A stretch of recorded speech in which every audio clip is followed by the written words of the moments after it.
2026 সালের টি-20 বিশ্বকাপকে সামনে রেখে বড় ধরনের ভিসা সংক্রান্ত উদ্যোগ নিয়েছে আন্তর্জাতিক ক্রিকেট কাউন্সিল। ভারতে অনুষ্ঠিতব্য এই বৈশ্বিক আসরে অংশ নিতে যাওয়া পাকিস্তানি বংশোদ্ভূত মোট 42 জন খেলোয়াড় ও কর্মকর্তার প্রশাসনিক জটিলতা নিরসনে সরাসরি সমন্বয়ের দায়িত্ব নিয়েছে ক্রিকেটের সর্বোচ্চ নিয়ন্ত্রক সংস্থা। ইংল্যান্ড দলের হয়ে পাকিস্তানি বংশোদ্ভূত ক্রিকেটারদের মধ্যে আছেন আদিল রশিদ, রেহান আহমেদ ও সাকিব মাহমুদ। যুক্তরাষ্ট্র দলের প্রতিনিধিত্ব করছেন আলী খান ও শায়ান জাহাঙ্গীর। আর নেদারল্যান্ডস দলে রয়েছেন Zulfiqar Sakib. Press Trust of ইন্ডিয়ার তথ্যমতে ইংল্যান্ডের 3 ক্রিকেটার তথা রাশিদ, রেহান ও সাকিবের ভিসা ইতিমধ্যেই অনুমোদন পেয়েছে। নেদারল্যান্ডস দলের সদস্যদের ভিসাও সম্পূর্ণ হয়েছে। একই সঙ্গে কানাডা দলের স্টাফ সদস্য শাহ সেলিম জাফরকে দেওয়া হয়েছে প্রয়োজনীয় ছাড়পত্র। ম্যাজিক হার্বাল টুথপেস্ট দূর করে দুর্গন্ধ সৃষ্টিকারী দাঁতের সমস্যা। ইয়েস, দেখাও তোমার ম্যাজিক।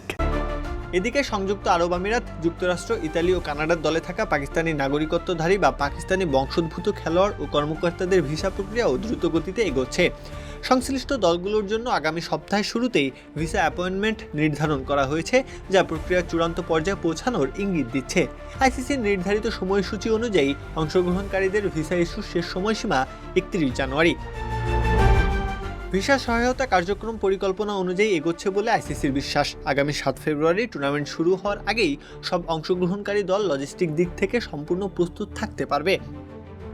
উল্লেখ্য, পাকিস্তানি বংশোদ্ভূত আবেদনকারীদের ক্ষেত্রে ভারতীয় ভিসা প্রক্রিয়ায় সাধারণত বাড়তি যাচাই বাছাই করা হয় এবং সময়ও তুলনামূলক বেশি লাগে।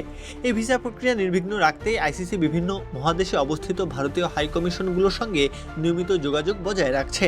বাকি থাকা আবেদনগুলো নির্ধারিত সময়ের ভিতরেই সম্পূর্ণ হওয়ার আশ্বাস দিয়েছে ভারতীয় হাইকমিশনগুলো। প্রত্যহ কাব্য, খেলা 71।